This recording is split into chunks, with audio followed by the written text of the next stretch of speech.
ಗೌರವ ಕೊಟ್ಟು ನಾವು ಇಲ್ಲಿ ಮಠ ಬಂದೇವಿ. ಈಗ ನಮ್ದೊಂದು ವಿನಂತಿ ಐತಿ, ಏನಂದ್ರ ಪ್ರೋಗ್ರಾಮ್ ನಡೆಯುವಾಗ ಕೈ ಬಡಿತಿರ್ತೈತಿ, ಕಾಲ್ ಬಡಿತಿರ್ತೈತಿ, ಏನೇ ಆದ್ರೂ ಸಂಭಾಳಿಸ್ಕೋಬೇಕು. ಯಾಕಂದ್ರ ನಮ್ಮ ಊರಾಗ ನಾವು ಇವತ್ತು ಇಲ್ಲಿ ಹೊರದಾಡಿದ್ವಿ ಅಂದ್ರ ಮುಂದೆ ಇನ್ನೊಂದು ಊರಾಗ ಹೇಳ್ತಾರ ನಿರ್ಗುಂದಾಗ ಫಂಕ್ಷನ್ ಮಾಡಾಗ ಅಲ್ಲಿ ಹುಡುಗರ ಹೊರದಾಡಿದ್ರ.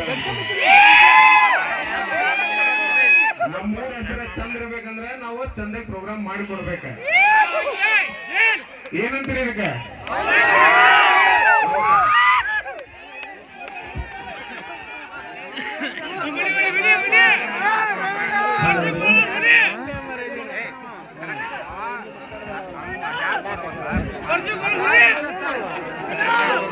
ನಮ್ಮ ಪರಶುವಣ್ಣ ಹಾಗೂ ರಾಷ್ಟ್ರಪತಿಯವರು ಯಾವ ಹಾಡ ಹಾಡ್ತಾರಪ್ಪ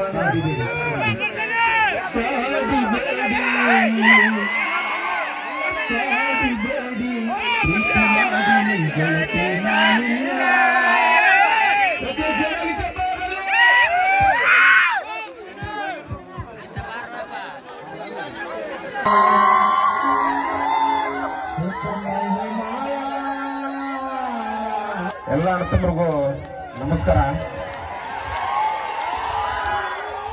ನಾ ಇವತ್ತ ನಿಲ್ಗುಂದ ದುರ್ಗಾದೇವಿ ಜಾತ್ರೆಗೆ ಬಂದೀವಿ. ಕಾರಣ ಇಷ್ಟ, ಬೊಂಬಾಟ್ ಬಸಣ್ಣವ್ರು ನಮ್ಗೆ ಫೋನ್ ಮಾಡಿ ಹೇಳಿದ್ರೆ ನೀವು ಬರ್ಲೇಬೇಕಂದ್ರೆ ಬೊಂಬಾಟ್ ಬಸಣ್ಣವ್ರ ಮಾತಿಗೆ ಗೌರವ ಕೊಟ್ಟು ನಾವು ಇಲ್ಲಿ ಮಠ ಬಂದೇವಿ. ಈಗ ಇತ್ತೀಚೆಗೆ ಅಣ್ಣಗಳು ಜಾನಪದ ಹಾಡಾಡ್ತಾರ, ಗುರು ಉಪ್ಪರ್ ಅಂತೇಳಿ ಅಣ್ಣಗಳು ಯೂಟ್ಯೂಬ್ ಚಾನಲ್ ಐತಿ. ನಮ್ಮ ಗಂಡು ಬೆಟ್ಟದ ನಾಡು ಹುಬ್ಬಳ್ಳಿ ನಾಡಿನಿಂದ ಬಂದಿರತಕ್ಕಂಥ ನಮ್ಮ ಗುರುಗಳವರು, ಅವರ ಆತ್ಮೀಯ ಸಹೋದರ ತಮ್ಮ, ಅವರು ಕೂಡ ಗೀತೆಯನ್ನು ಹಾಡ್ತಾರ.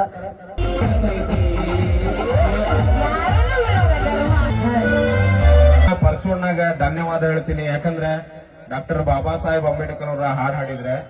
ಇನ್ನೊಂದು ಹೇಳ್ತೀನಿ, ಎಲ್ಲಾ ಜನರಿಗೂ, ಎಲ್ಲಾ ಹುಡುಗರಿಗೂ ಹೇಳ್ತೀನಿ, ನಿಮಗೂ ಓದ್ ಎಷ್ಟ್ ಇಂಪಾರ್ಟೆಂಟು ಜೀವನದೊಳಗ, ಅದೇ ರೀತಿನೂ ಸಂವಿಧಾನ ತಿಳ್ಕೊಬೇಕೆಲ್ಲರೂ.